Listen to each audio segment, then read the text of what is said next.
सुनंदा अपने पिता की इकलौती बेटी थी। नाम के मुताबिक देखने में भी काफी ज्यादा सुंदर थी। जब वह अपने ससुराल गई तो उसे उसके मुताबिक ही सब कुछ मिला। किंतु आजकल की लड़कियों को अधिक टोकना समझाना ये सब कहाँ अच्छा लगता है। वो तो अपने मन के मुताबिक चलती है और सुनंदा को अपनी सासू माँ का ये रवैया पसंद नहीं आया। और इससे जुड़ी आपने एक कहावत तो सुनी होगी, जो किया बहू से टकरार खो दिया उसने बेटे का प्यार। इस कहानी के मुताबिक सुनंदा की सास सुनंदा को हमेशा समझाती, बहू ऐसा करो ऐसा न करो। नई नवेली बहू को थोड़े ही दिनों में सासू से चिढ़ होने लगी। इस प्रकार यह सिलसिला आगे की ओर बढ़ता गया। एक दिन सुनंदा के घर कुछ मेहमान आने वाले थे। सासू माँ बोली, बहू आज कुछ अच्छी अच्छी व्यंजन बनाओ और मेहमानों के लिए चाय नाश्ते का इंतजाम भी अच्छी तरह से होना चाहिए। बस अब क्या था, इतना सुनते ही सुनंदा गुस्से से लाल हो गई। उसने जल भुनकर उस दिन तो अच्छे से काम किया, लेकिन उस दिन के बाद सुनंदा ने चाल चलना शुरू किया। सास जैसा कहती वह ठीक उसका विपरीत करती थी। सास ने भी पुरानी कहावत के मुताबिक बहू और उसके माता पिता को गाली देना, उसे कोसना और बड़बड़ाना शुरू कर दिया। दोनों सास और बहू में हमेशा आनाकानी चलती रहती थी।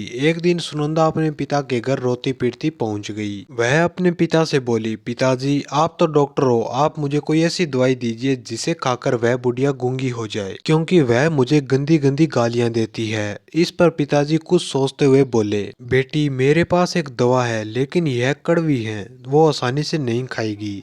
इसलिए मैंने एक युक्ति सोची है, तुम हर रोज 1 महीने तक यह दवा अपनी सास को खाने में मिलाकर खिलाती रहना। लेकिन हाँ, यह दवा थोड़ी कड़वी है, इसलिए तुम खाना इतने प्यार से खिलाना कि उसे पता ही ना चले। दवा लेकर सुनंदा खुशी खुशी अपने घर आई और पिता के कहे मुताबिक अपना काम शुरू कर दिया। अब सास जो कुछ भी कहती वह मानती और उल्ट कर जवाब भी नहीं देती, क्योंकि वह जानती थी अब बुढ़िया महीने भर में गूंगी होने वाली है। बोल ले जितना बोलना है, क्योंकि उसके बाद वह चैन से रहेगी। अब हर रोज वह प्यार से चुटकी भर दवा खाने में मिलाकर प्यार से माँ जी को खाना देती। माँ भी समझी शायद इसके माता पिता ने इसे समझाया बुझाया है, इसलिए इसने लड़ना झगड़ना बंद कर दिया है। अब माँ भी बहू की खूब प्रशंसा किया करती थी और बहू भी प्रशंसा सुनकर प्यारी बातें करती थी। अगर बहू से कुछ गलती भी हो जाती तो उसे माँ कुछ नहीं कहती थी। और इस प्रकार महीना आते आते सास बहू में इतना प्यार बढ़ गया कि बहू अपनी सास की आवाज को खोना नहीं चाहती थी। और एक दिन फिर उसी प्रकार सुनंदा रोती पीटती अपने पिता के पास पहुंची। पिताजी बोले, अब क्या हुआ? सुनंदा बोली, पिताजी अब क्या होगा, मेरी सास बहुत अच्छी है, मैं उसकी आवाज को खोना नहीं चाहती, वह मुझसे बहुत प्यार करती है। अब मुझे कोई ऐसी दवा दीजिए जो मेरी सास को दी हुई दवा का असर काट सके और मेरी सास गूंगी ना हो पाए। इस प्रकार पिताजी हंसते हुए बोले, बेटी तुम रोना धोना बंद करो और खुशी से रहो। जो दवा मैंने तुम्हें दी है वह कोई दवाई नहीं, बल्कि वह तो रिश्तों में घुली हुई कड़वाहट उतारने की तरकीब है। अगर मैं ऐसा नहीं करता तो तुम आज इतनी सुधरी हुई नहीं होती।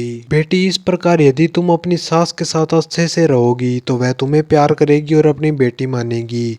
अब सुनंदा को सारी बातें समझ आ गई थी। उसने अपनी गलती का एहसास कर लिया था। इसके बाद दोनों सास बहू प्यार से रहने लगी। उनके बीच स्नेह और अपनापन का भाव आ गया था। घर में खुशियां भर गई थी। आशा करते हैं कि आपको ये कहानी पसंद आई होगी। यह एक सच्चाई है, अगर बहू अपने सास का प्यार पाना चाहती है तो उसे भी अपने सास के स्नेह देना होगा, जिससे घर में हमेशा खुशियां बनी रहेगी।